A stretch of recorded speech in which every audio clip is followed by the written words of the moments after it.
Hello and welcome to the Self-Unemployed podcast, where we talk about growing wealth and achieving financial independence and becoming self-unemployed. Today I'm joined by a very special guest, Joshua Kinsey-Clough. He is a mindset coach or something along those lines. Maybe it's best if you explain, Joshua. Yes, sir. Hello, everyone. Welcome as well. It's a pleasure to be here, man. Thank you for having me on.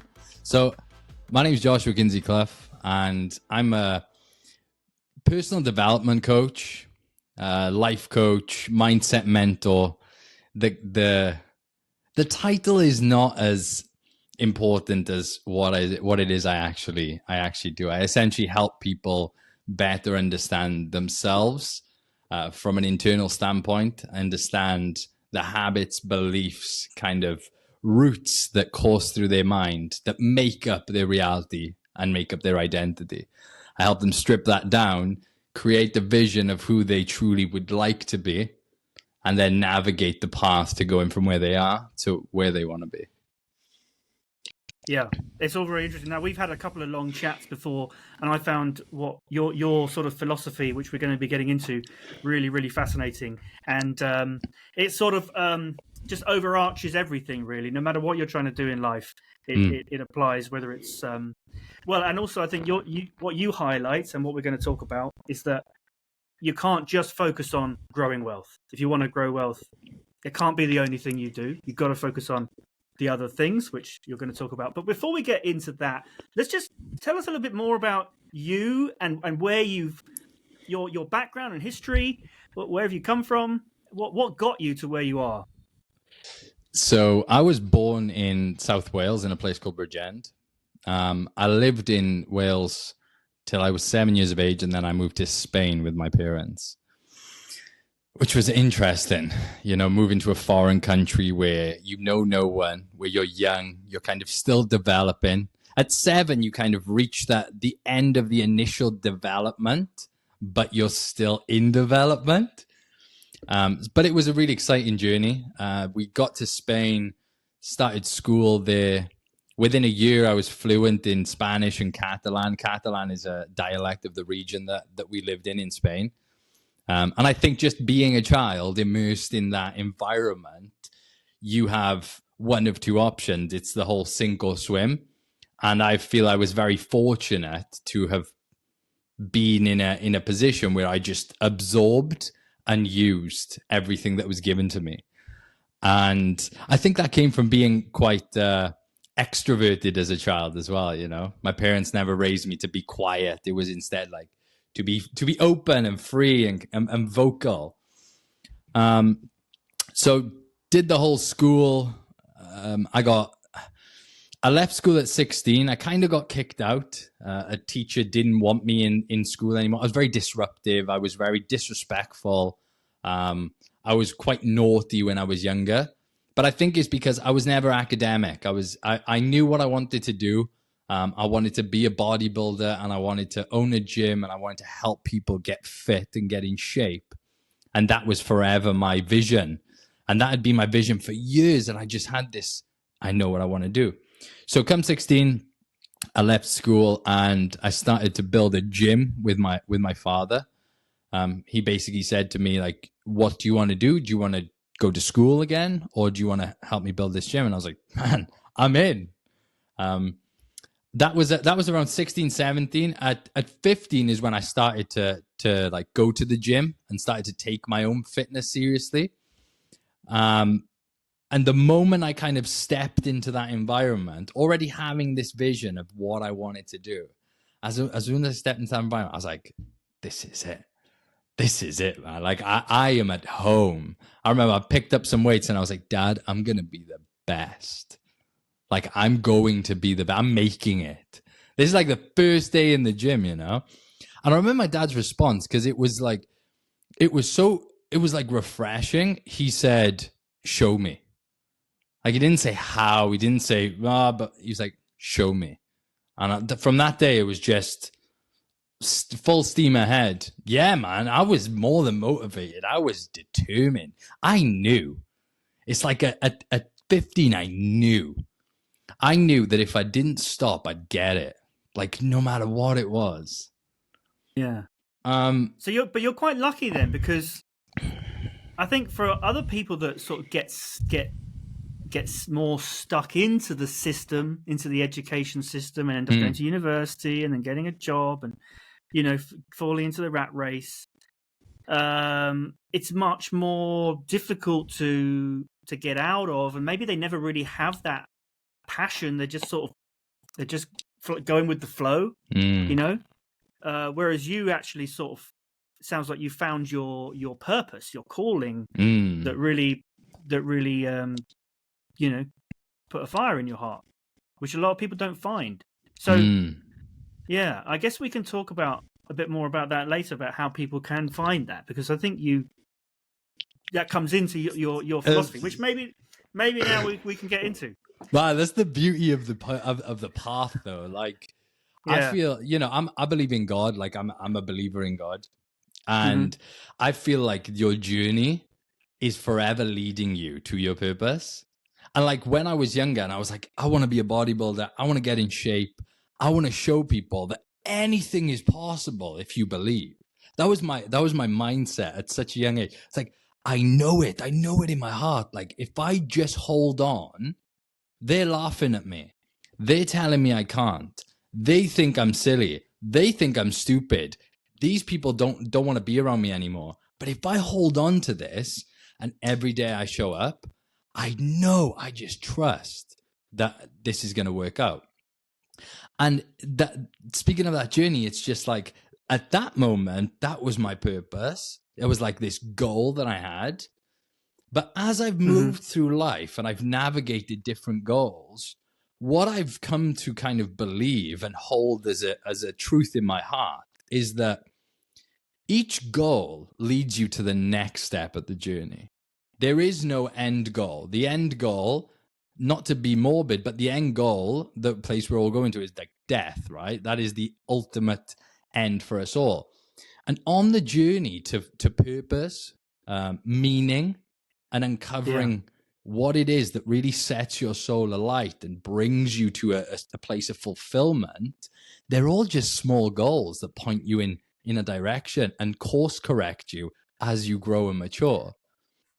Yeah, and this is why I was very keen to have you on, because I think there's a lot of synergies between the sort of self-unemployed philosophy, that these 4 stages of wealth, because really it's all about, because it's not just about building wealth. It is also about finding purpose and you know, having a positive impact. Because, you know, what's the point of just making lots of money if you're unhappy?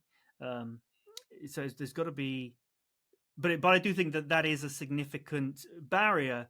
You know, the majority of people spend most of their lives kind of just trying to make ends meet, or without really ever finding a higher purpose and leaving a real impact. I just want to quickly say thank you so much for watching or listening. If you are watching on YouTube, give us a thumbs up and a subscribe and all that, and subscribe to the podcast, leave us a review. All those things are super useful. But if you like what you're hearing and you'd like to become self-unemployed yourself, then I'd really like to build a community. And the way that I'm doing that is I've got a free mailing list that you can join. And when we record these episodes, they're going to be put out as live streams. So you'll get to see a little bit behind the scenes. You'll get to see the episodes before they go out on the main channel and on the podcast. And you'll get to interact with us as we're recording. So if that sounds like something you'd enjoy, head on over to the website, links in the description, and I look forward to chatting with you as we record future episodes. So, yeah, you've got these sort of 5 pillars. Yeah. Do you want to briefly go through those? Yeah, I can go through them. So the 5 pillars essentially is it's just a philosophy that I've kind of created as my own, that is nothing that has never been spoken of. But I feel like the way it has come together in my life has been perfectly structured to give me the ability to manage myself in a way that keeps me on that path. and it keeps me grounded, and it keeps me humble, and it keeps me in a very steady state, which I feel is quite difficult to grasp in this day and age without the right principles and philosophies and the right strategies that can allow you to understand why you feel a certain way. So the five pillars, they are the physical, the mental, the spiritual, the financial, and the emotional. And the reason the financial is in there is because of exactly what you just said. Finances are such a core part of our existence in the system we live in, that if we don't take control of that pillar, and we don't understand it, and we don't actually take stock in a way that allows us to fully comprehend what is happening in our financial life, regardless of how fit you are, mentally, physically, spiritually, emotionally, there will forever be a void and also a discomfort that puts you in a state of dis-ease, because you can't be at ease if you have no money. It's not possible. Yeah, if you're failing to provide for your family, or for yourself, or if you don't have the resources to help your community, to be positive impact on other people. I mean, that's what this is all about, achieving. So, yeah. So, right, should we go through those one by one then, or what do you reckon? Yeah, we can go through them one by one. I think that's perfect. So, okay. So the first pillar is the physical. Yes, sir. So tell us more about that. So the physical pillar essentially is this physical body that we have as a vehicle to navigate this world. And the physical habits also that make up our daily existence. So inside physical, I would say physical development, should we say, you develop that pillar. And the idea of the pillars is to create a solid structure upon which your character can stand. So your character is kind of like the roof, the final touch to those pillars. And how well built those pillars are will determine how strong your character is. The stronger your character, the better you can hold yourself up and withstand the storms of life, because life is about challenges. There is no easy life. And there's a saying, you don't wish for an easy life, wish for the strength to endure a difficult one. And if you have a sound body, mind, spirit, wallet, emotional body, which obviously we'll touch on more, but if you have those sound foundations, navigating the challenges is far easier. So the physical pillar essentially consists of movement, exercise, physical well-being from a muscular, skeletal standpoint. Then we have nutrition, the fuel that we use to feed this machine that we get to operate on a daily basis. And then it's also the sleep, because one of the most crucial parts of our existence is being well rested enough to be able to be in control of ourselves. If we don't have enough rest and we burn out, our ability to manage ourselves, to navigate the challenges, drastically decreases, because we're not in a position to be able to essentially compute, understand, and prioritize in the ways that we need to. So when it comes to physical exercise, etc., I was a bodybuilder when I was an athlete. And on that journey, I learned a lot about what it means to cultivate a strong body. However, one of the flaws of that particular sport is that it's all well and good having a big body that is, packed with muscle and looks great from the outside, but aches, pains, niggles that come prove how unstable your philosophy is when it comes to physical development. So the way I've kind of structured the physical pillar inside of this philosophy is to have a more I would say, balanced approach to exercise, to stretching, movement in general, where you're not going towards the extremes of bodybuilding, crazy amounts of muscle. You're not going to the extremes of ultra marathon, running 100 miles. But instead, your daily habits constitute of a healthy amount of intense exercise that allows you to build a healthy body of muscle, maintain elasticity in those muscles so they can maintain their health, build also the strength in the ligaments and tendons that hold those muscles together, and also build a strong heart, lung capacity so that you can push more blood and oxygen through your body at a greater rate to fuel your mind, fuel your body, and essentially give you unlimited energy. Because that is kind of like the byproduct of really managing well your physical habits, is you end up with infinite energy, right? And then inside that, I mean, I don't know if you want to like touch on that a little bit. No, because I need to work on my fitness, and I have been a little bit recently, but I thinking about it, I really don't. If I spend an hour in the gym, if it doesn't give me another hour, I mean, okay, maybe not straight away, but in the long term, if I spend an hour in the gym, but then I'm really tired and, then it's kind of a waste of time. Mm-hmm. But if that hour in the gym gives me another 2 hours of high performance on my work, then it's worth doing, So, but I think a lot of people, they do get, I mean, it's like the same with the finances. You can spend too much time on the physical, too much obsession without thinking about the bigger picture. And a lot of people will spend 3 or 4 hours a day in the gym because they get kind of obsessed with it. And then but then they're not really doing anything else with their life. Not really doing anything useful. I mean, in a way, when you get to that stage, it's a very selfish thing to do. You might feel good and look good, but it's pure vanity if you're not using that health and that high performance to do something useful with your life, So I've been very that's I guess that's one thing that's held me back, I suppose, from doing it. But I know that I do need to. I know that I definitely need to do more exercise. I do love what you just said, though, because you have a very valid point.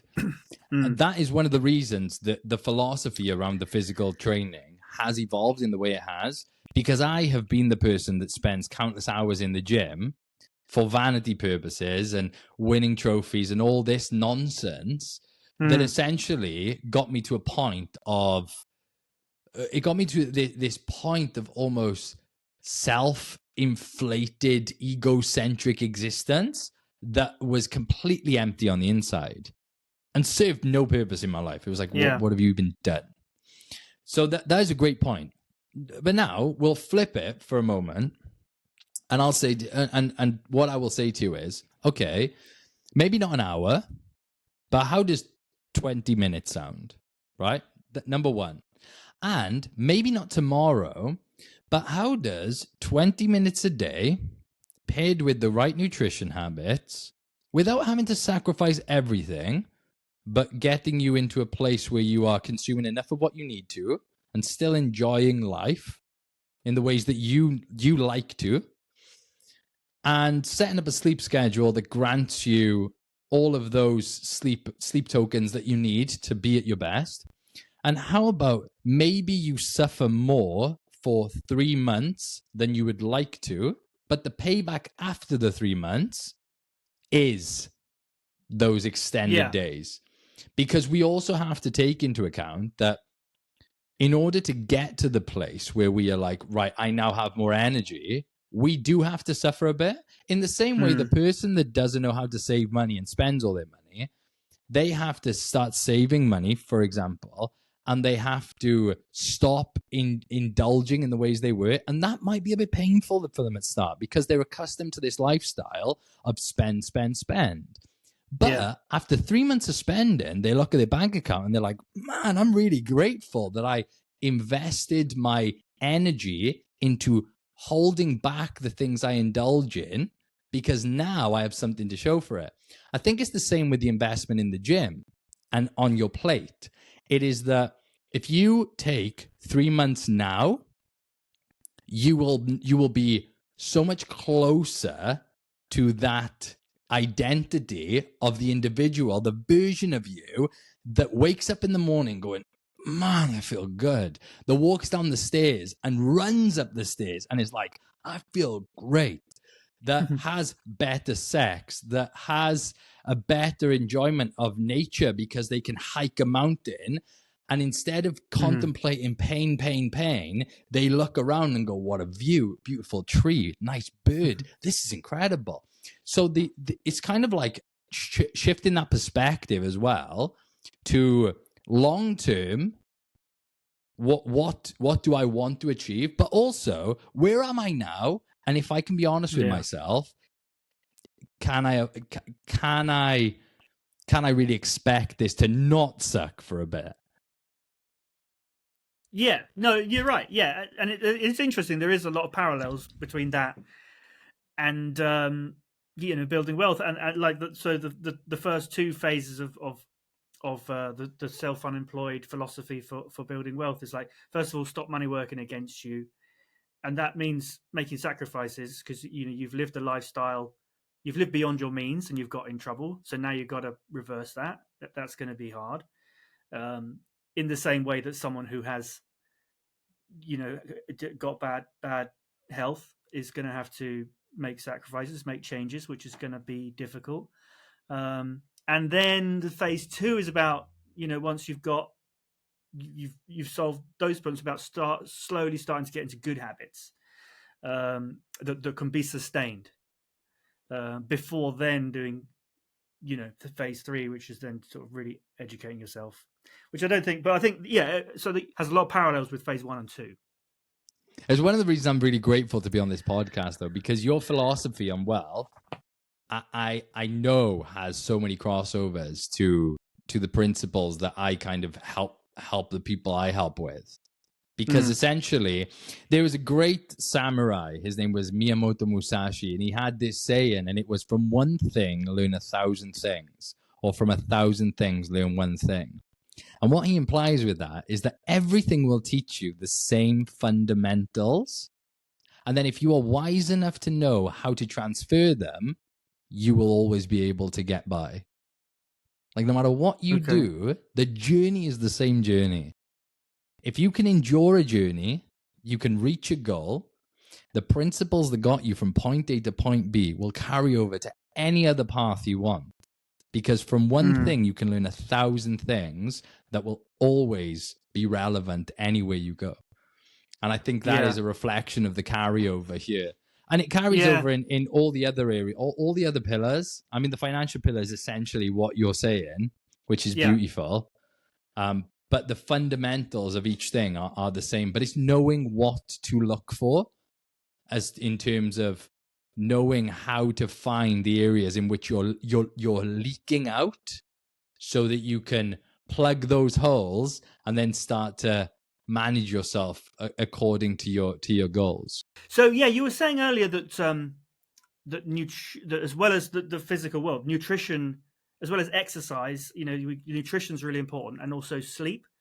So tell us a little bit more about those. So the reason for nutrition and sleep inside that physical pillar is because, from a nutritional standpoint, if you have a high performance vehicle, you can't just use any oil, any fuel. You have to fuel it with the correct fuel. And a high performance vehicle requires a high quality fuel source. Same with a high quality vehicle needs a high quality oil. It needs high quality components, period.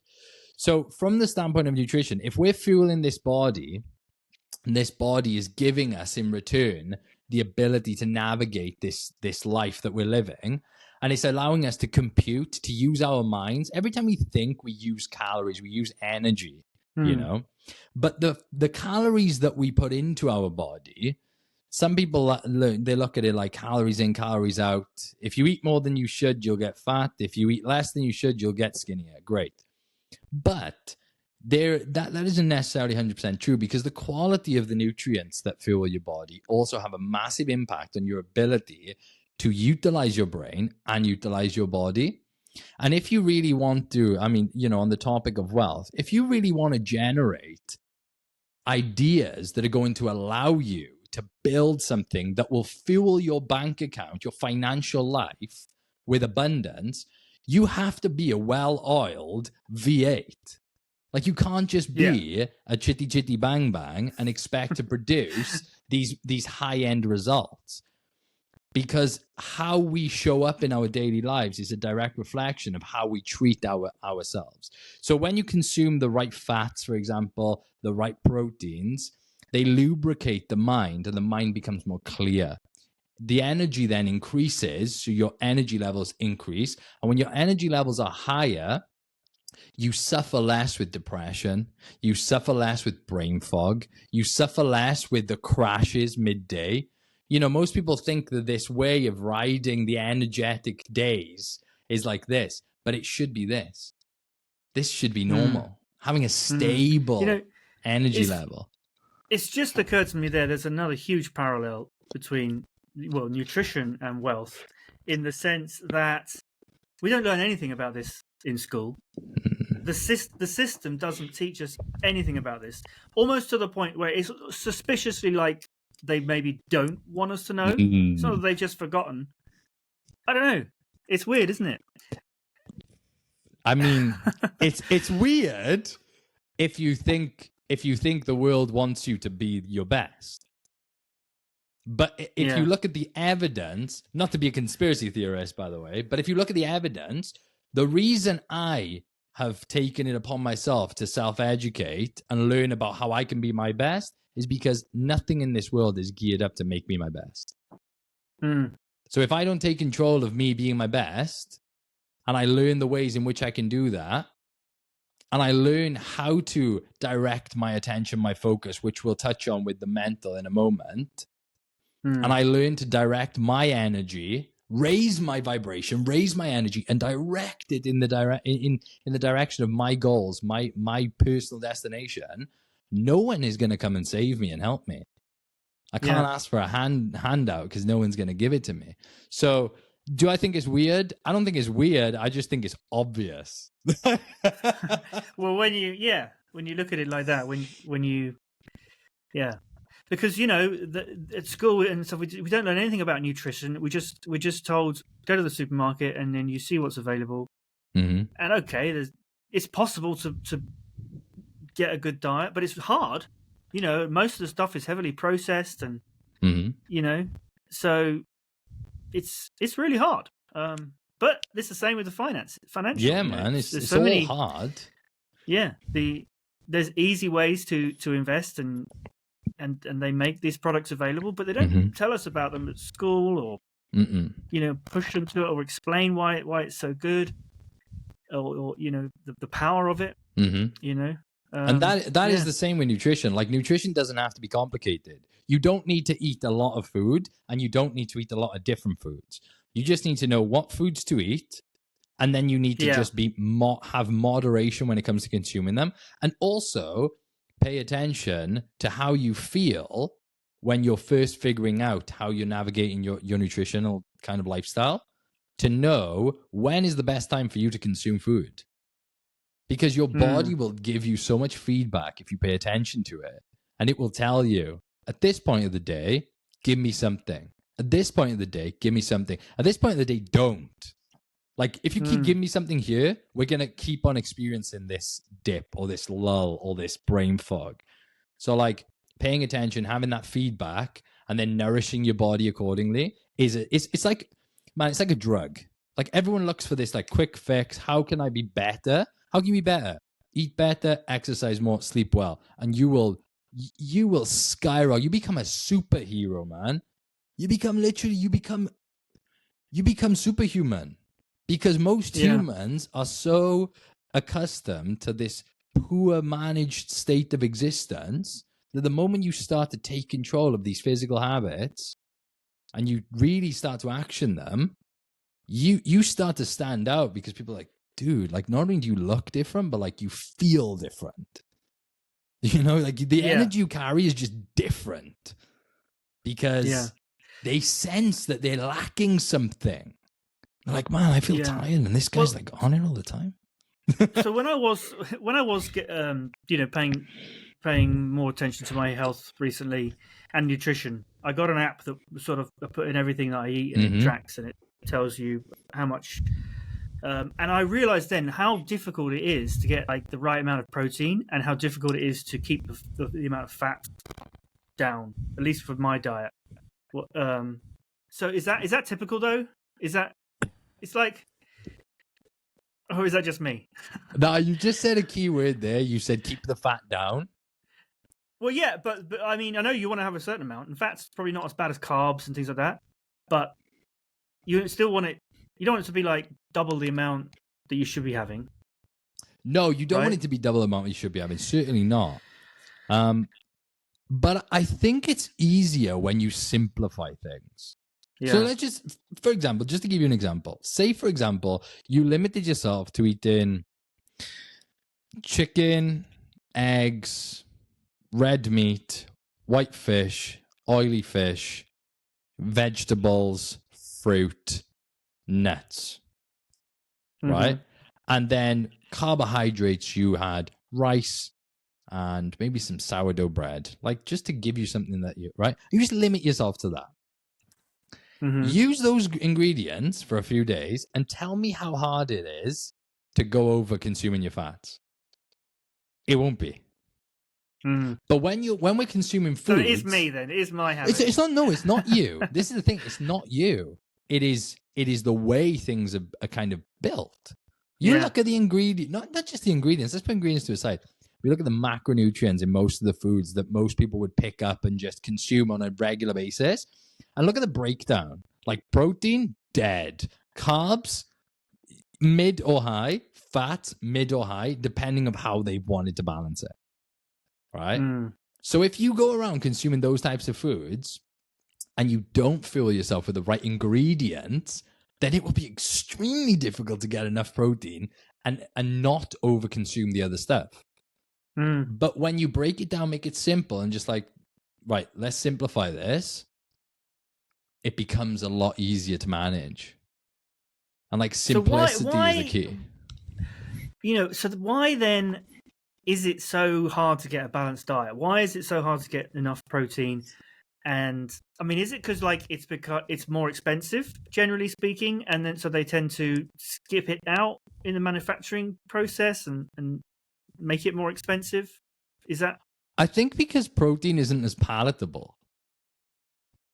Like if you all right, let's talk about creating a product, right? If you're going to create a product, are you going to make it stand out to the market and you're going to make them want to consume it? Are you going to make your food tasty, like real tasty, dangerously tasty?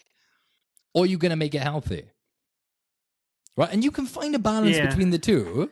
But if you really want it to be like super tasty, man, there's a high chance it's not going to be super healthy. But you can create a meal with basic ingredients and herbs and spices and make it super tasty. But you've got to invest the time to learn it and you've got to invest the time to make it. You know, so it's kind of like, it's the payoff. It's the payoff. But it's the same with the investment, right? Someone says to you, I've got a high risk, highly volatile investment opportunity that's going to give you a great return if it pays off. Right? Yeah. And then someone else comes along and they say, look, this isn't as spicy. It's not as sexy. But if you put your money here over the next 10 years, man, your bank account's going to look gorgeous. Yeah. It's less sexy. And it's exactly, you're right. It's exactly the same. It's like an index fund. It's very safe, but it's just not sexy as crypto or, you know, individual stocks, which I'm not knocking. I mean, those things. They have their place. Yeah. Well, I think their place is in phase 3. Phase 2, index funds, safe things. Phase 3, yes, do more risky things, but you really need to know what you're doing, and you really need to educate yourself. And it's really hard to get the right education or get into the right communities and stuff. You can't just read a few things or things on the internet or watch a few YouTube videos, and you'll if you do that, then you suddenly think that you're an expert and you know what you're doing, and that's a very dangerous place to be in financially. And I guess maybe the similar thing with fitness and diets and stuff, and that's why there's so many fad diets that people try for a little while, and they think, oh yeah, I understand this, because someone made them gave them an understanding, which wasn't necessarily truth, and then they tried it and it didn't work, and then so I think that's partly why. It is really interesting, because my philosophy has kind of evolved into this, like, moving away from diets and reverting back to the simple basic principles that allow me to fuel my body. Because it's not a diet. It's literally like, how do you live? Because a diet is like, it creates this box and it goes, I take this thing for a moment and I'm going to look through this lens for a bit. And then the moment I stop dieting, I'm going to put it down and I go back. No, it's about, what are your daily habits? Like, how do you live? How are you actually navigating life on an internal level, and where is that taking you? So, kind of like pivoting then into the second pillar, the mental pillar. What is happening on a psychological level that is causing you to adopt these habits, to adopt these habitual routines that are creating your reality? Because words are the shadows of deeds. Like, we are not what we say we are or say we do. We are what we do. And that truth can be painful for some, if not all of us, because if we actually reflect on who we are based off of the actions we take, we are a grain of sand in terms of our potential in comparison to who we truly think we are in our minds. Yeah. But unless you adopt that position of humility and say, man, I could improve here. You can't actually change. But it's navigating this that gives birth to the understanding of, why am I this way? So yes, that leads nicely on then to the next pillar. I mean, we've only just covered the one pillar, but yeah, I'll try and speed it up. When you're talking about no, it's fine. So you're talking about the mind. So pillar number 2 is the mental. So yeah, that's what you're talking about, right? Yes. Or is it? yes, certainly. Yeah. It is the psychological aspect of life. I mean, in this day and age, especially, with the access we have to the devices and the applications that kind of give us these instantaneous dopamine hits, our reward system is so overworked and so burnt out. So unnatural. Man, it's like we're literally burnt out on a psychological level, like on a hormonal and chemical level.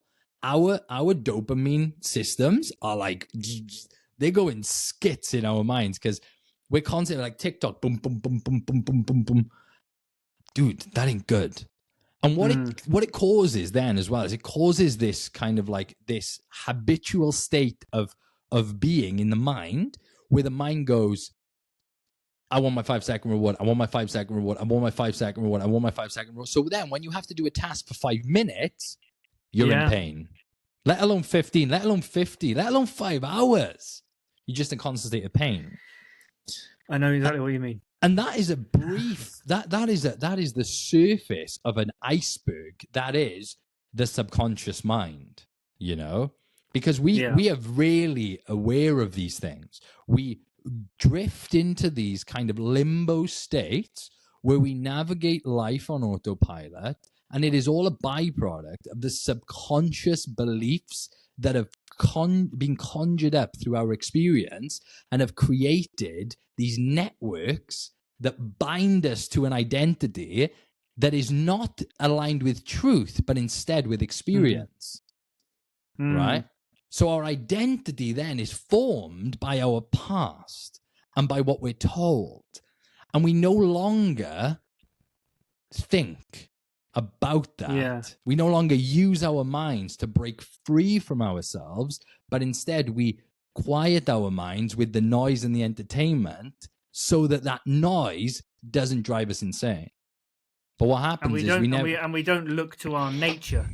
We sort of look to our past instead, rather than within. Well, yeah, not within, but yeah. We don't look to our past though. Our past is forever weighing down on our shoulders, right? But we believe it to be just what it is. Why? You know, it's like, why are you sad? I just am. That's just who I am. It's who I am. Why are you angry? I've an anger problem. But why? Like, why? Where does this come from?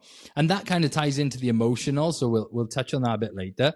But from the psychological standpoint, from the mindset, it is about understanding and separating ourselves from the identity in the mind and getting a deeper understanding of what is happening subconsciously, so we can identify the reasons we react to certain things, the reasons we habitually show up in these ways. Like when I wake up in the morning, why do I reach for my phone? When I wake up in the morning, why do I go for the coffee before the water? When I wake up in the morning, why don't I go outside? Like all of these small things come from somewhere. And if we strip apart the subconscious, it gives birth to a deeper understanding of who we are. But not just that. Let's say, for example, someone wants to get wealthy, right? And they have this subconscious belief that they can't. The money is bad. That there is a negative association with finances. Yeah. If they never address that and they only ever live in the belief of money is bad, money is bad, money is bad, they will reject money. Because you can only be your beliefs. Your actions will always align with your beliefs because you're always looking to provide evidence for what you believe. Yes. So whether you're aware of your beliefs or not, it is important to investigate them so you can say, hang on, this lack mindset that I've adopted over the years, this belongs to my parents. It doesn't belong to me. This belongs to that person that I associated with. It doesn't belong to me. And then we can slowly start to overcome not just lack, but fear, anxiety, worry, depression. We can, by diving into our subconscious mind and identifying the roots that corrode our perspective of reality, we can rip them out, which can be painful, but is well worth it. And we can plant seeds that can bloom into beautiful flowers that will nourish the garden of the mind and create a safe, peaceful haven inside which we can exist. Okay, so you know that sounds great, but how? Like, what are the actionable steps that we can take to actually do that? Is there a hack to make it easy? Nothing is easy.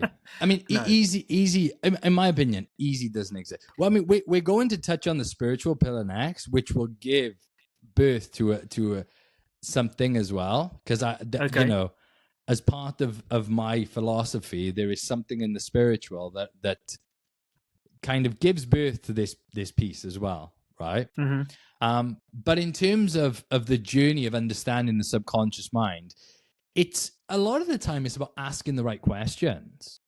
It's like if you ask the wrong questions, you're always going to get the wrong answers. But if you ask the right questions and you sincerely want to know the answer, Jesus said, "Seek and you shall find, ask and it shall be given to you, knock and the door shall be open." And he means that from this intentional place in the heart.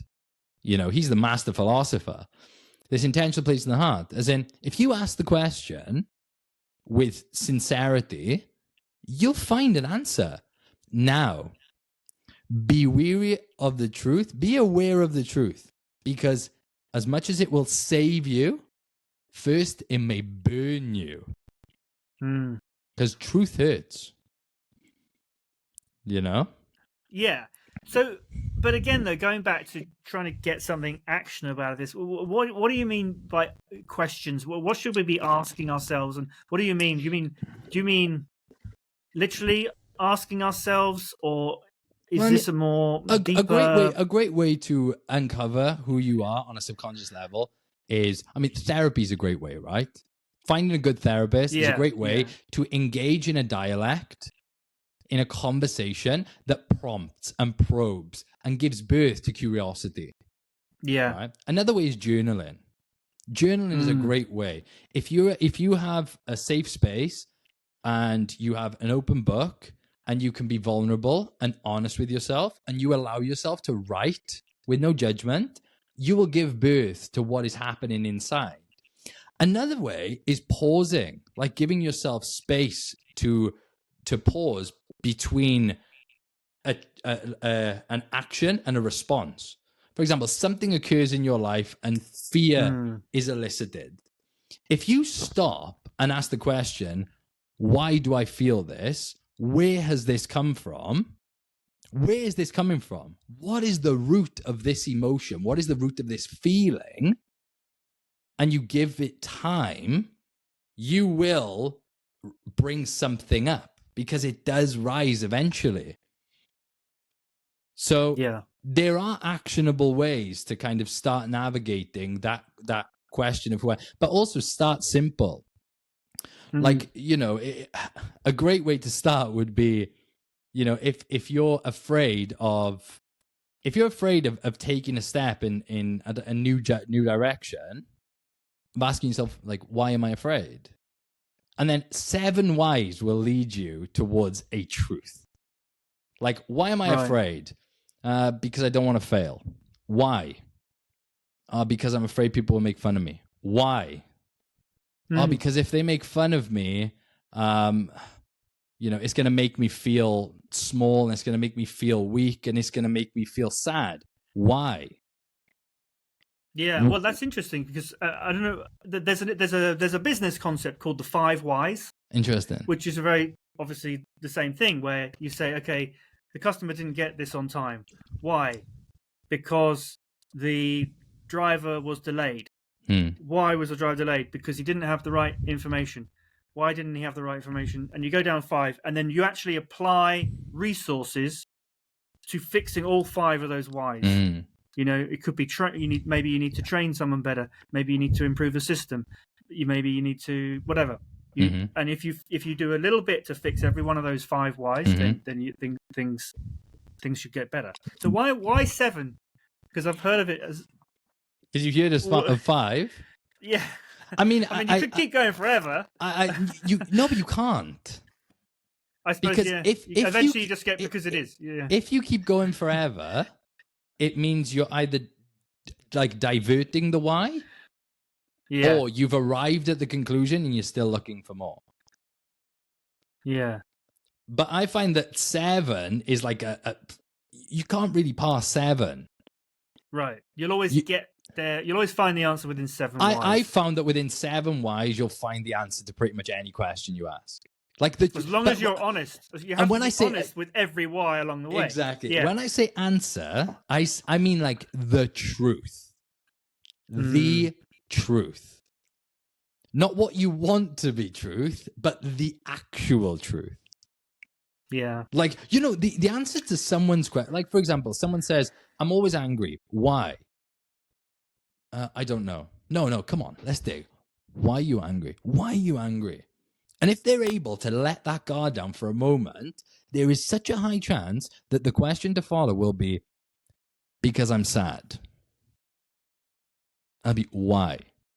And it could be, because my mum, when I was this age, did this to me, and I was just, and it hurt me, and I'm still holding on to that. But why? Because everything comes from somewhere.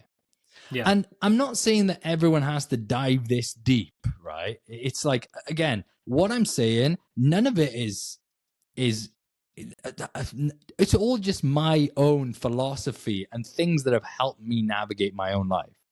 So I don't want it to be like, oh, this is the truth. And no, these are just my ways of operating that have massively helped me in my life. But the one of the key factors to understanding what is happening on a subconscious level in our minds is curiosity. You've got to be genuinely curious to find the answer, because there is no real There is no real kind of action step that I could give you that is like, this is the one. It's like curiosity is the first actionable step. And for example, someone feels fear and they want to understand like why they feel fear, or even they don't even care about understanding why they feel fear. They just want to overcome fear, right? They're just like, I just don't want to be fearful. I don't want to understand it. I just want to overcome it. It's like, okay, then. So take that fear and ask yourself why, because you need to. You need to ask yourself why. And then once you've got to a point where you're like, do you know what? This isn't really a good enough reason to be fearful, because you'll get to that point. Then break the goal down to an actionable step that is so minuscule that anyone could do it. And you are one step closer to overcoming your fear. But then follow through with step 2. Follow through with step 3. Breaking big things down into smaller things is also a great way to overcome the anxiety, the depression. There's a reason when people experience like anxiety and they're like, right, find 5 things you can see, 4 things you can hear, 3 things you can smell, 2 things you can touch. Because when you start to bring yourself back to the present, you break things down, the world doesn't seem so big anymore. Yeah. You know? So it's like breaking things down is another great way to move forwards from where you are. And on the journey of moving forwards, you will also grow to understand who you once were. So, yeah, I think it's like we often imagine that there's a lot more going on than what we think, than what is going on, you know, especially when it comes to dealing with other people and what they think of us.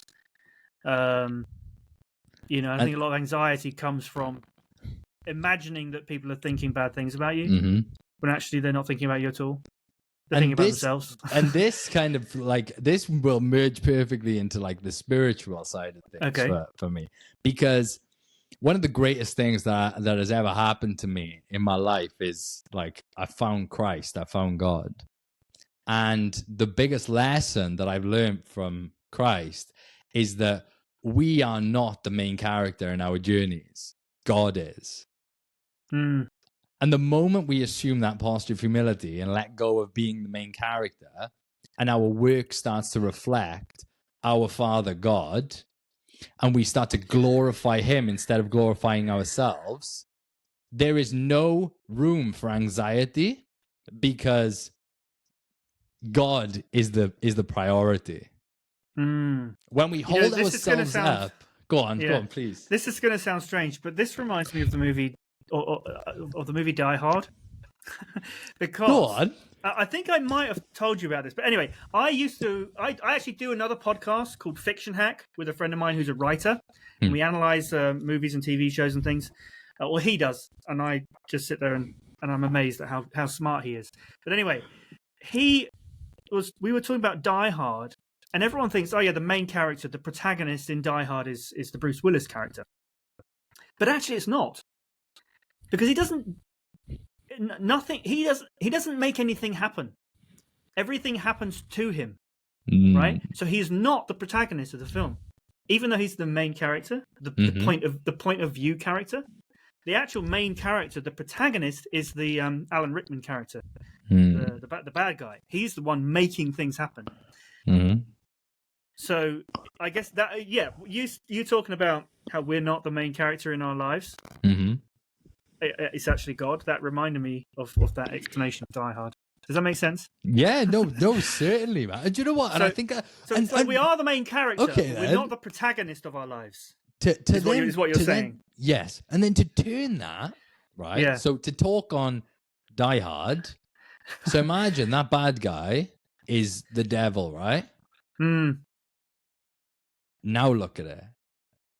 You are not the protagonist. You are the main character navigating what the protagonist is bringing into your life. Yeah.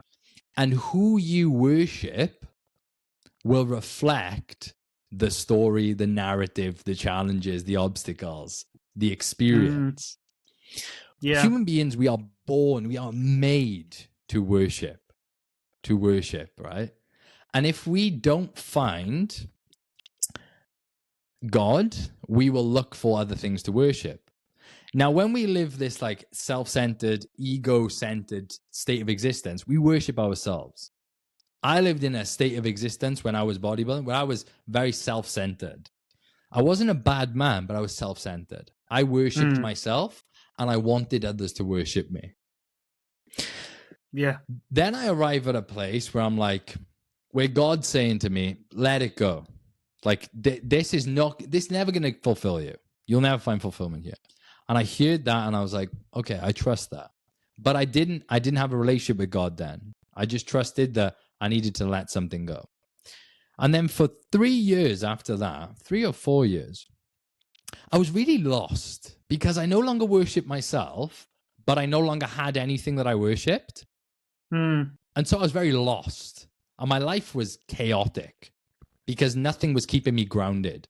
When I worshiped myself, my goals, my ambitions, they grounded me and they moved me in a direction. When I had nothing to worship, I was very back and forth, left, right, up, down, God knows where, doing drugs here, doing this, that, you know, like a very chaotic existence. Then I find God, and suddenly God is the center focus of my life. Not only has given me purpose, but direction, and keeps my feet on the floor, keeps me grounded, keeps me humble, and helps my ideas unfold in the way that he wants them to. And the moment you put God first and you take yourself out of that centerpiece, you no longer think everyone's looking at you. You just pray that everyone's looking at God because he is the center of your focus. You focus on other people focusing on you because you're focused on you. Yeah. But if you focus on God, you just focus on whether people are focusing on God or not. That is all. You no longer got that worry of like, oh, they're looking at me. Are they? No, because it's God. That is the center of focus. And that was a revelation of mine because I used to experience this like, oh, people looking at me like, you know, are they thinking this? Are they thinking that? And then the moment you come into that place of like, I'm not the center of my own world anymore. There's something greater than me. It's like, wow, the anxiety just drifts and melts away. Like I no longer have to worry about other people. All I have to worry about is myself. And all I have to make sure is that my actions align with the values and the principles and the discipline and the habits that glorify God and that keep me in line with that. That's beautiful, man. It's a great way to be, you know? I think another example of what a lot of people worship in place of God is something like football or a particular football team. And what you were saying then, you know, if you imagine like a bunch of football fans at a game, that none of them care about what anyone else thinks of them. They're all focused on what's happening in the game, but not just that, like what's happening with the fans, the worship. They're all the act of worship. They're all focused on that. Yeah, and just completely accepting of everyone else in that environment, you know, until they leave, except the other team. Exactly.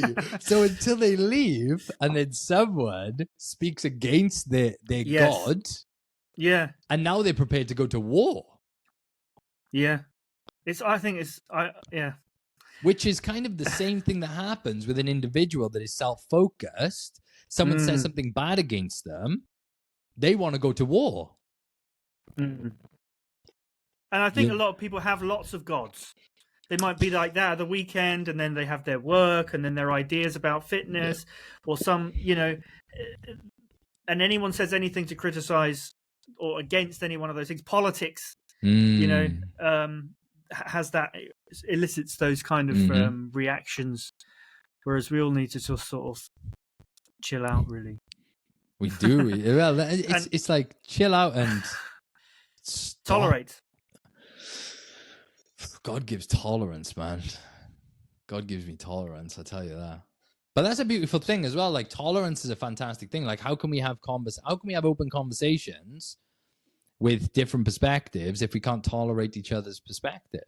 I really think in this day and age we really start to lose the value, or you lose the understanding of what tolerance means. Everyone sort of says, oh, we need to be more tolerant and everything. But then, though, a lot of people just then they're trying to cancel anyone who's got a slightly different opinion to them, or tolerant. It's like, I think a lot of those people think that tolerance is accepting people who are different to you. Well, it is, but it's also accepting people that you really dislike, that really disagree with you. If you're just tolerating something you're okay with, that's not tolerating, is it? If you're okay with it, you need to. If people aren't allowed to say things that you hate almost, then there's no tolerance. You're being intolerant. You know what I mean? Anyway, that's a slightly different issue. No, just on that for a moment, just to wrap that tolerance up. Is it possible that true tolerance comes when you learn to forgive? Yeah. Like, a forgiving heart is tolerant. Like, forgiveness breeds tolerance in the sense that you are able to let go of a pain and allow what has been or what is to simply be, whilst not losing yourself. Yeah. Like, forgiveness will breed tolerance because you have to accept certain things. Yeah. And forgiveness is that antidote for all ailments, It's like a marvelous thing. But we don't need to go into that right now. Because we've been here for an hour and it's still got a way to go. So have we gone into the spiritual realm? Yeah, so the spiritual, just to touch on that, I mean, I've navigated through my life the depth of spiritual content.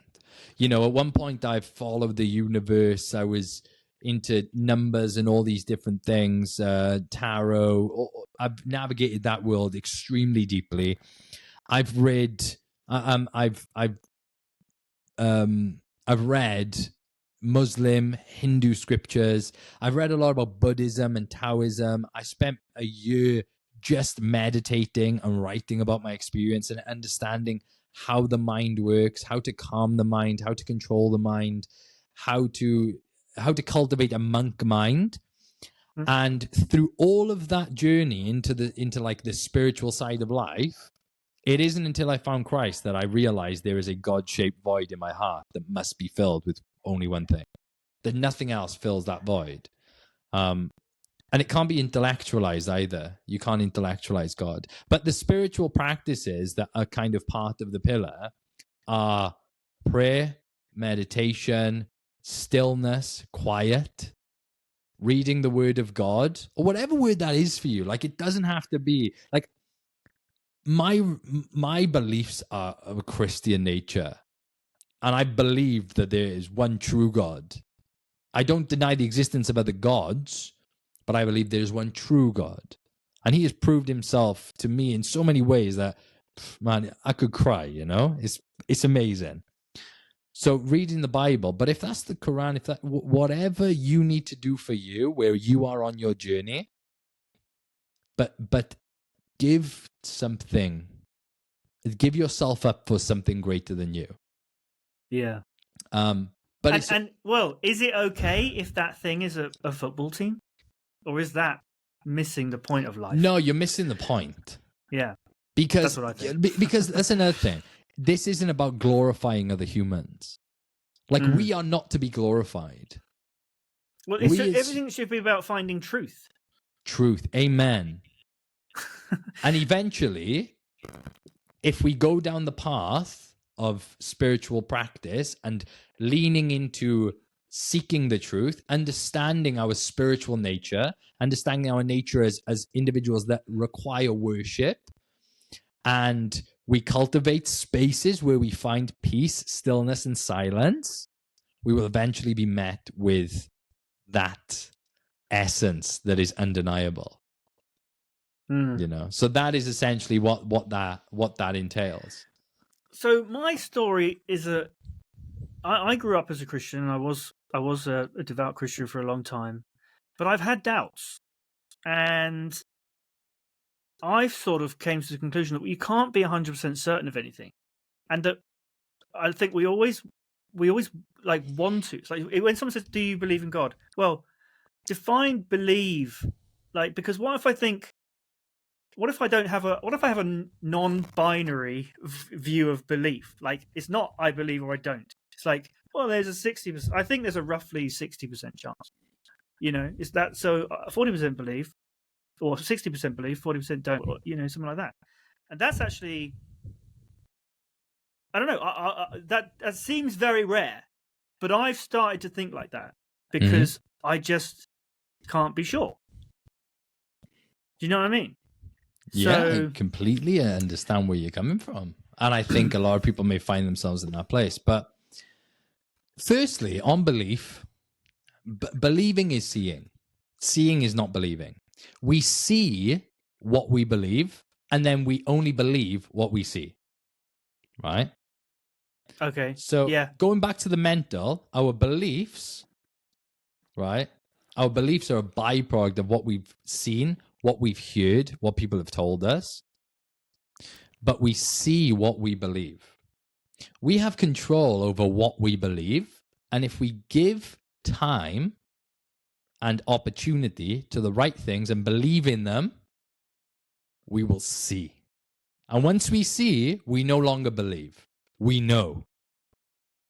So believing leads to seeing. Seeing leads to an undeniable knowing of the existence of God.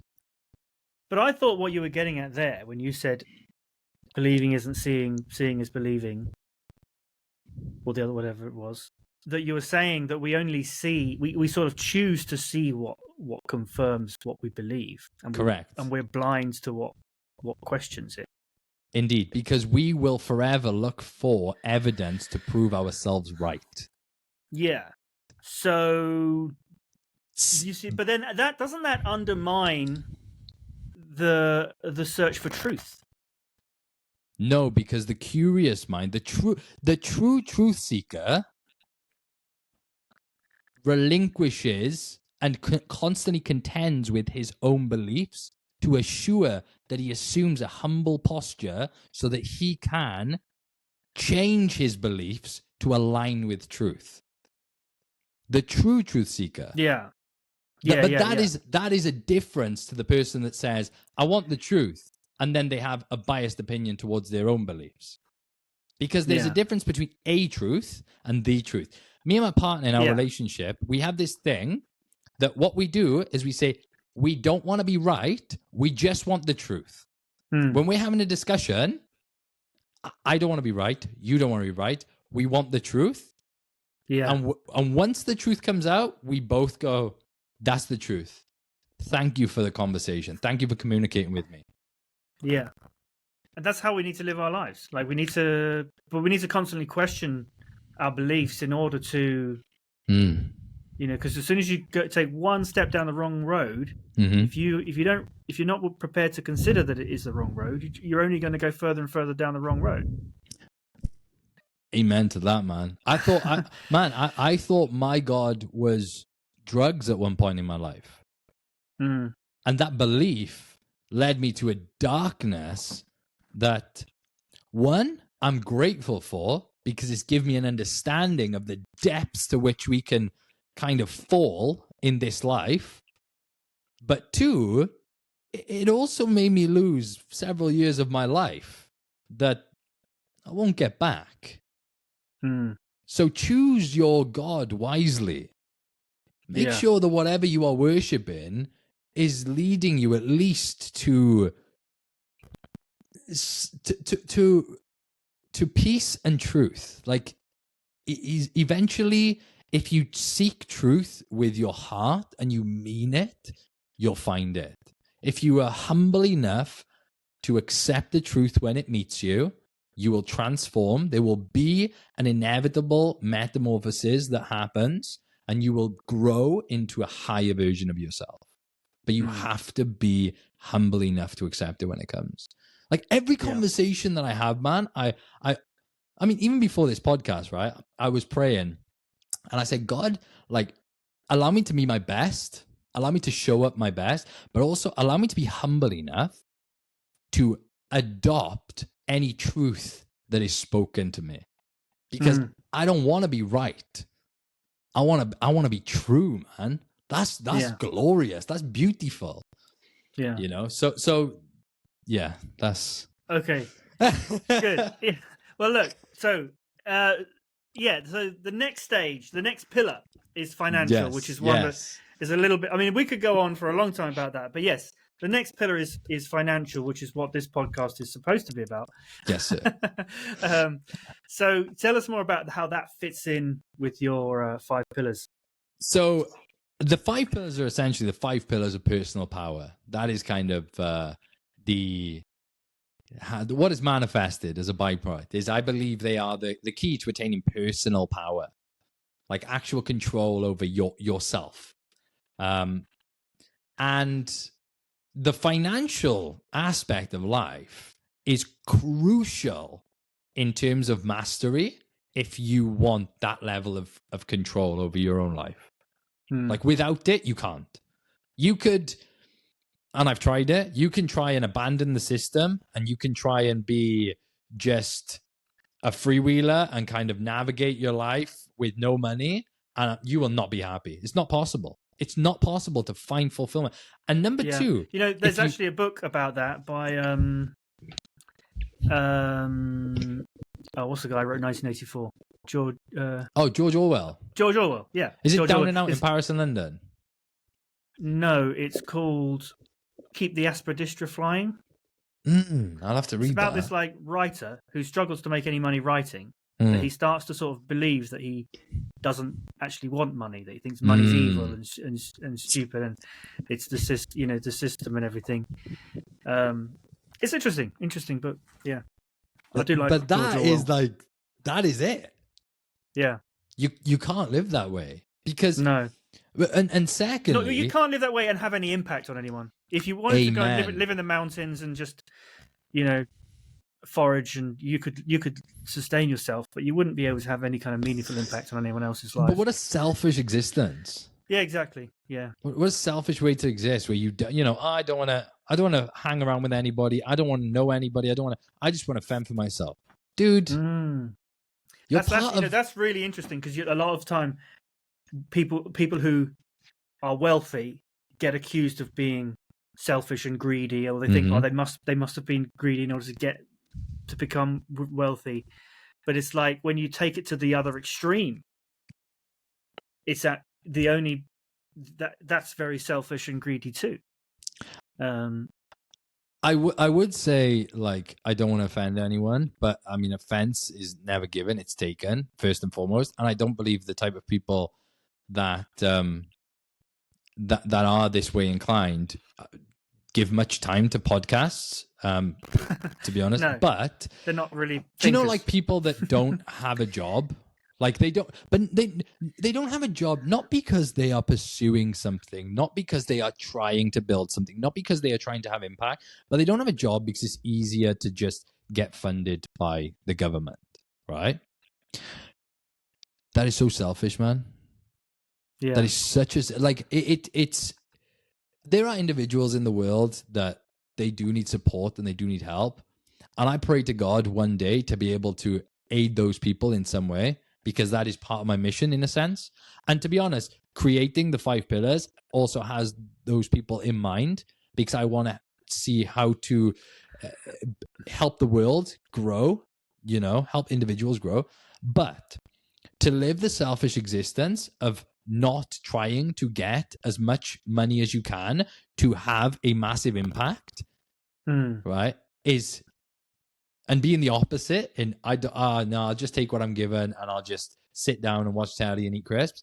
That's such a selfish existence. Or just deny the opportunity. Or just deny the exactly. Pretend you're being, you're being sacrificial. And as if that, and making it, trying to believe that that's a good thing, when actually all you're doing is you're cutting off your arms. Yes. You can't give without arms. No, you can't give without wealth. If you can't pour from an empty cup, man. Exactly. Yeah. Fill your cup, and that is essentially what all of this is. The whole philosophy is about filling your cup so you can pour into people. But on the financial and that's level, the self-unemployed philosophy too. Amen. And on the financial side of things, man, I do believe that there are people in this world that are planted with the seed of like create mass amounts of wealth and use it for the good. There's people that are create mass amounts of wealth and use it for myself. There's people that are I just want to work and get by. There's people that I want to work and be of service. There is someone for everything, right? And that is the glory of God, man. Is like he creates someone for every single part that needs to be played. There's not too many chiefs. There can't be. There's got to be chiefs. There's got to be Indians. There's got to be a bit of everything. And people, if they grow to know themselves, they find their place in the system, and it's beautiful. Yeah. And harmony is kind of available in every kind of opportunity that we have to connect with each other. But the financial pillar is as important as the rest, because without that financial backing, without the ability to pay your bills, to provide for your family, and to enjoy life, you will be unfulfilled and unhappy. It's just a natural kind of response to the life we live in the Western world. And I say that only to highlight that there are people in other areas of the world that do not have, right, and are extremely happy and fulfilled. Now, I'm not saying that's right or wrong, but because they have their place inside their community. Yeah. And then there are other types of wealth or other proxies for money in other. If you're talking about, uncultivated tribes and stuff like that, then they'd have some form of money or wealth, and some other. Wealth would have a similar kind of thing. There'd be something like wealth. Yeah, like trade happens on every level. Yeah. But what you use to trade is dependent on the kind of the culture you live in and the area in the world. But what I mean is, like, third world countries, like, again, I think part of like the world's mission should be to raise those places up and build in those places, But one, that can't be everyone's mission and goal, because there's so much that needs to be fulfilled in this world. And number two, I think... But a lot of the time, the problems in those countries is not that there's not enough wealth. It's more that the wealth is not distributed. It's the distribution, of course, yeah. I lived for 7 years in Paraguay in South America, and you wouldn't believe how rich some people are. But it's a very poor country. You wouldn't believe how poor some people are as well. But you'll see a lot of wealth, especially if you're in the capital city.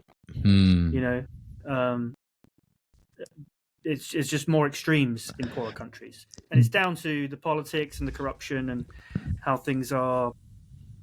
I mean, it was like that here, and sort of when we had, feudal kings and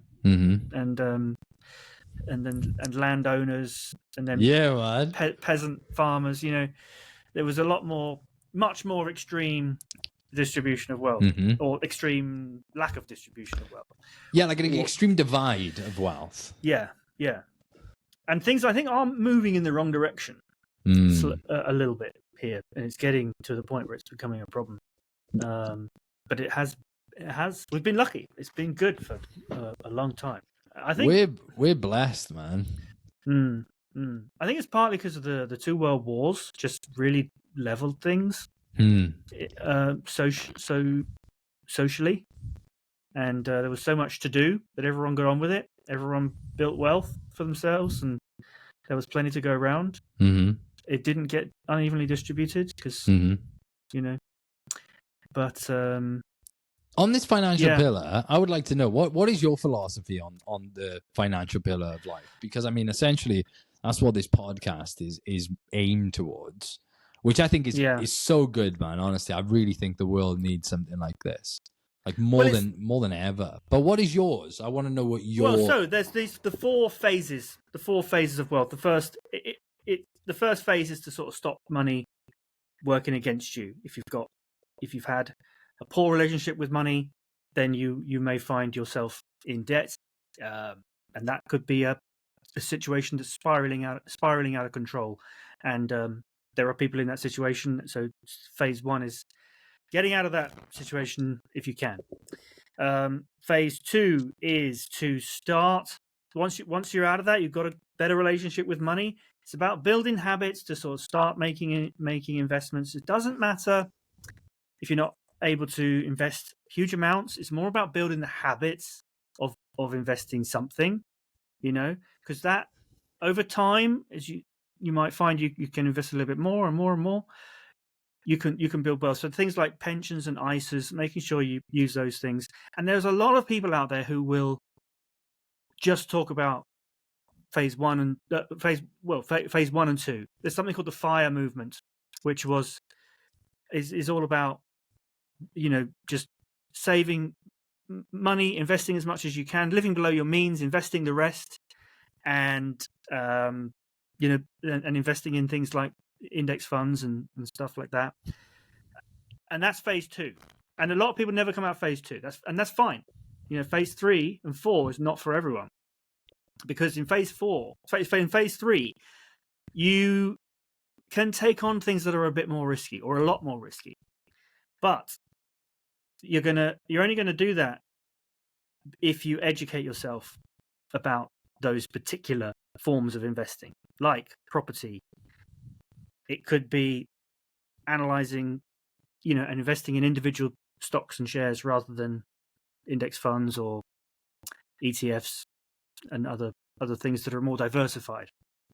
Things where things can be a lot more extreme, a lot more volatile. But maybe also things like crypto. Crypto can be, people have made a lot of money in crypto, people have lost a lot of money in crypto. But maybe if you really know what you're doing, you can make it safe, even though it's very risky, So I've chosen property as my phase 3 vehicle. I think you're into property as well. That's how we met. So yeah, and then phase 4 is just kind of like, once you've taken that extra risk and you've built some wealth, it's about finding your purpose, but also securing that wealth so that you can live off it indefinitely and continue to be generous and fulfill your purpose indefinitely. But it's not just about retiring, it's retiring wealthy. It's about finding that purpose that will, keep you mentally alert and stimulated, and having engaged. A purpose in life. Yeah, engaged. Because otherwise you just get depressed. And die. Yeah, it happens to a lot of people when they retire. Known. Yeah, certainly. Yeah. On I love that, by the way. Like, I really think this is a great phase 1, 2, 3, 4. Such a simple. No, I should add. It's not like you move from one to the next. There's a phase. I call it phases because you kind of transition from one to the next slowly. But then I've met people, and I've been thinking, oh, you sort of like jumped straight into 3. Yeah. Or and I guess 1 is only, you only think about phase 1 if you develop that problem to start with. Hopefully, if you get the right education, if you watch this podcast and you're just entering into the world of work and you're starting to earn money for the first time, you can start at phase 2. Phase 1 is only, I guess maybe it should be phase -1 and phase 2 should be 0. I don't know. I think I honestly believe, because do you know why? Because I believe a lot of people find themselves in phase 1. Yeah. So I think it is phase 1. Yeah. Yeah. I genuinely believe. But I mean that to illustrate that you can jump straight to 2. But you can look back. If you're at phase 4, there's still going to be things. You might still be misusing credit cards and building up debt. It's just not. It's just you can pay for it. Maybe it might even be easier if you've built some wealth to then let bad habits sink in. Yeah. So you always need to look back at the earlier phases. But if you're in phase 1, you're not really going to be looking at phase 4, thinking about trusts or things like that. You don't those kind of things. they're expensive to set up, and so you don't need to think. You don't really need to think too far ahead, but you do need to think back through the phases. If you're in, on that note, just out of curiosity as to what your perspective of this is, if you were in phase 1, so someone's watching this, they're in phase 1, do you believe that it could potentially be a good kind of idea to set a goal as to what their end vision is? Absolutely, yeah. No, when I said you don't look forward, what I meant is if you're in phase 1. Don't try and jump to phase 3. yeah, it's not really worth doing anything that is in phase 3 until you get out of phase 1. But if you're in phase 3 or 4, it's worth looking back to phase 1 and doing the things in phase 1 to on a regular basis. But yes, whatever stage you're at, it's important to have goals, look forward, think where you want to be, and think about if that's realistic. And then if it's not, okay, then you need to change. Don't change your goal. Change yourself to meet your goal. To meet your goal, right? Hallelujah, man. That's beautiful. I think I really think that is a great philosophy and a great way to put it. I think that's a very complete kind of breakdown of what the financial pillar entails. Because in the financial pillar, it is the first thing is take stock. Yeah, take stock of. I guess the phases are almost like identities in a way, because it's really important to have self-awareness, to know who you are and where you are, in order to be able to move forward and progress. So that's what it's about. Like, admitting to yourself what phase you're in, so that you can then adopt the right strategies to move forward. Yeah. You're so concise, man. I love how concise you are. Like I like go off on these tangents, like talking about all this stuff, but you're just like, look at where you are, accept where you are, start from there, move forwards. Like, but that is such a great way to literally kind of make concise everything I've just spoken of, because that exact perspective, the mindset of where am I? Who am I in this particular situation? Physically, where am I? I need to accept that.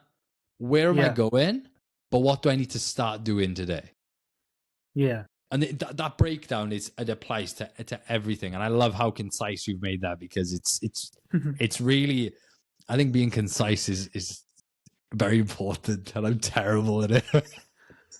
That's why we've got to an hour and a half already, and we've still got one more of your pillars to talk about. Literally, man. So yeah, the fifth pillar is the emotional. Yeah. Tell us about that. So this one kind of manifested as a byproduct of seeing how many people struggle to identify and navigate their emotions, and how volatile those emotions can be, and how much control they can take of them and their lives.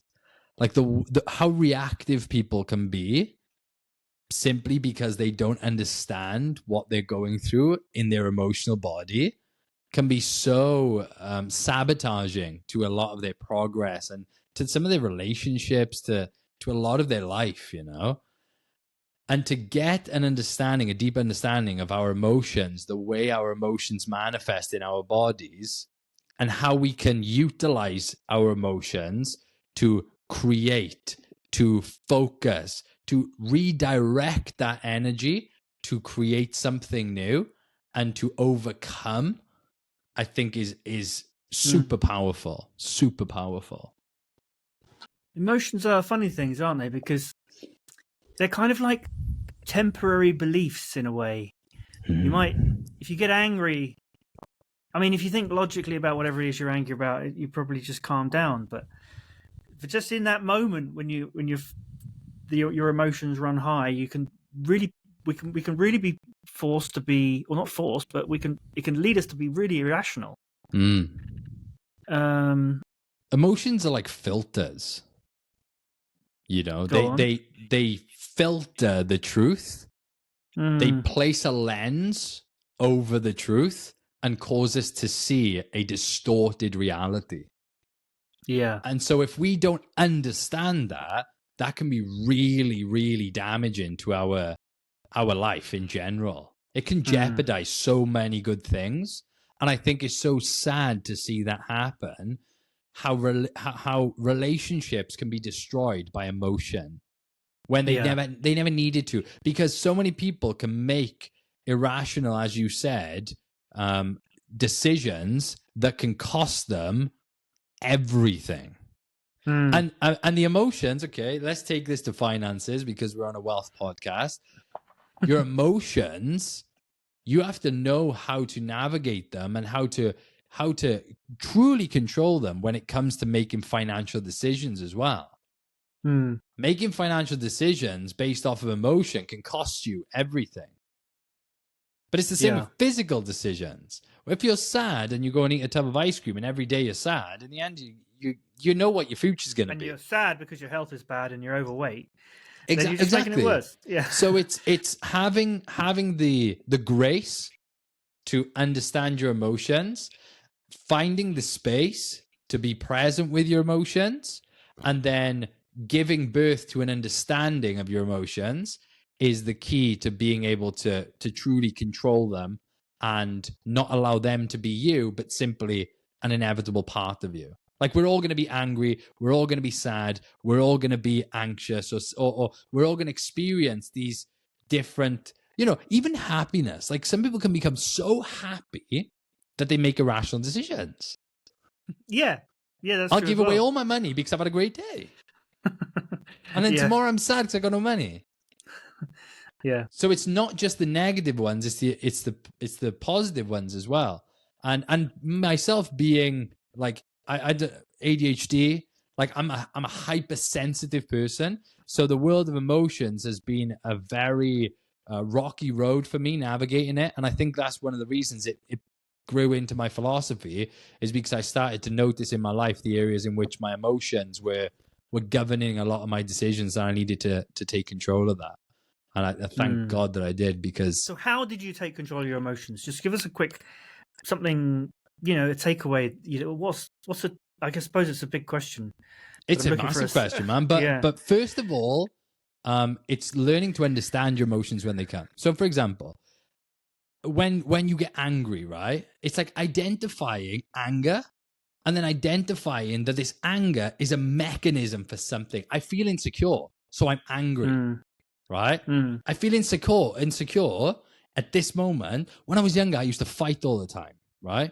Why did I fight? Because I felt inferior. I was a small kid, right? And because of that, I would get angry. And that anger would lead me to then fighting. But the anger was just hiding the fact that I was insecure. So first of all, I'm angry. But then, for example, do you know when people get hangry? Yeah. You're not angry. You're hungry. But manifestation of your hunger is anger because you no longer have the capacity to be tolerant, right? So come back to tolerance. Yeah. So identifying that this emotion is linked to a need that is not met.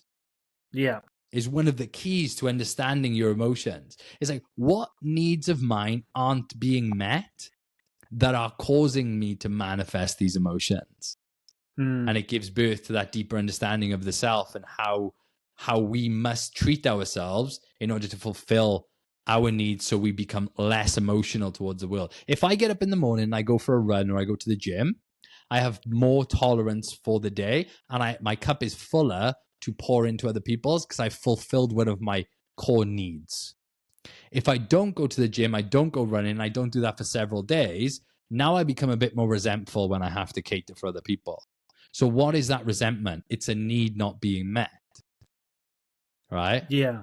So it gives birth to that deeper understanding of why, which then causes the person to go, well, in that case, I need to better manage myself so that my emotional body doesn't start to kind of rebel against me. And it's funny, like, I feel like probably the biggest actionable takeaway is with all of these things, whenever they get a little bit out of whenever any of these whenever we get too emotional, or our finances are out of place, they're all linked. And I think the biggest takeaway is what we were talking about: tolerance and forgiveness. Amen. Those are if you can forgive yourself, then that's the way to control your emotions. Yes. And the way to get on the right track is to forgive yourself and to be tolerant of the way you are, and acknowledge that you want to put yourself you're on a road to where you want to be. But you can't go to where you want to be if you don't forgive yourself for being where you are. And accept where you are. Yeah. You know, it's if like you're in the wrong place. If you're in a place you don't want to be, you need to forgive yourself for being there. Yeah, so like I forgive myself for having brought myself here. Yeah. I now accept that I'm here. I create a vision of where I want to be to give me direction. And now I break down that goal into the smallest actionable step so that I can start right now. I don't start Monday. I don't start next week. I start now. You know, and you make it so small that you can't miss. That's probably the best. Honestly, man, I'll be honest. That's probably the best advice I could give anyone: is make the step, the first step you take towards the new life, towards the new goal, the new challenge. Make it so small that you can't miss, and that starts momentum. And that's all you need is a little bit of momentum, man, and the ball's rolling, and then you don't need to push so hard. That's good. Okay. Well, I think we can but before we do, just want to say a little bit. So we met through the Samuel Leeds Academy. Yes, sir. So you're also a property investor. Tell us about what you're doing and what you've learned on the Academy and things like that. Oh, man, the Academy has taught me so much. I mean, obviously in terms of, property knowledge and understanding not only strategies within property, but also the requirements, the needs of the requirements of understanding in the world of investing in property. When it comes to finding a property, what you really need to know before you go and start putting your money into something. Yeah. So that groundwork is marvelous. Obviously the different strategies that are available and the abundance of ways in which you can utilize your money to generate more money, invest in. But the network, man. Yeah. Do you know what? It has highlighted to me something I already knew, but almost forgot, which is the power of a community that shares a desire to improve, like a desire to improve each other and ourselves. It is so powerful. It is so powerful, man. That's the best thing. It's funny. It's really interesting because it's a really diverse group. Black, white, Christian, Hindu, Sikh, all colors, religions, gender, sexuality. But we all share something in common. And I think, it kind of goes to show multiculturalism really can work. But it can only work when there is when you have something in common. You can be as different. You can be different and diverse, but you have to have something in common as well. And in the Academy, it's just so amazing how it is, man. And the beauty I see as well is, because there's so many different strategies and there's so many different phases. Like there's phases in property in the same way there's phases in your kind of your wealth path. And everyone on different phases, they all have something to bring. They all have something to share. They all have some value to add to each other's lives and to each other's journeys. Like the guy who's got all the money and is still like on the fence of investing can work with the guy that doesn't have the money but has acquired all of the knowledge on investing, and they can partner together to create this beautiful synergistic relationship that benefits everyone. Yeah. And I think that's really rare in this day and age, because you don't get to be part of those communities too often. Yeah, because everyone's gone through the same training. We all kind of know each other, even if we never met each other. So, It's really good. Anyway, well, so is there anyone? One thing I'm asking every guest, if I remember, is who do you think? Can you give me 2 recommendations of people I should have on as a future guest? 2 recommendations of people you should have on. What, that I know? Yeah, it can be anyone. Or anyone. Yeah. I mean, it might be hard for me to get anyone, but so give me someone I might be able to get on and someone I can try. Oh man, if you say Elon Musk or Donald Trump, it's gonna be hard. But at some point, maybe eventually. Give me a couple of years. Yeah, I believe you can get there. I think Russell Leeds would be a great person to get on. Okay, I would love to interview Russell Leeds. Yeah. Because Samuel's great and he shares an abundance of knowledge and wisdom. You don't get to hear as much from Russell, and I think he has. Well, he does have his own podcast. You know, he does, but I think like if someone was asking him the right questions, it's especially not really about him. Yeah, he doesn't tell much especially about his story. Yeah, in this area. Yeah, I think that would be a great listen for everyone who wants to know about what you are actually trying to extract from your guests. Yeah. And number two. Samuel said he'll come on. I told him I'm thinking of doing a podcast, and I said, "Is that okay with you?" And he was like, "Yes." I thought you'd get Samuel on. I already. Well, he hasn't. He just said it was a very brief Instagram message. He said, "Yeah, I'll come on if you like." And that's it. So I don't know if he meant he'll come on for 5 minutes, or if he meant he would come on for a whole episode. I hope he'll come on for a whole episode. We'll see. We'll have to see. Do you know who I would recommend? My partner, Natalie. Well, I definitely want to have your partner, Natalie, on because she is on The Eviction. She is. She's filming that right now. That's going to be coming out and being released on YouTube in, I think, October, November. Later in the year or maybe early next year. So I'd like to have all the people who are on The Eviction and like do a kind of exit interview. Yeah, because I mean, I might be biased, but she's great, man, and she's such a special person, and her mind works in such marvelous ways. Like I honestly believe she'd make a great guest. Not because she's my partner, because do you know why? Because I would love to watch that episode. Okay, that's the thing. Like I get to talk with her and everything, but if you would. I think the dynamic would be different to our relationship, obviously, because of the closeness. And I would love to watch that because it would, I think that would be great. Okay, so those would be Russell and Natalie. I'm gonna be in touch, and I'm gonna clip this, send it to them, so they know. Well, yeah, it's a bit different with Natalie, but yeah. So no, you're still gonna send it to her. I'm not gonna tell her. You gotta send it. Okay, I will. Right.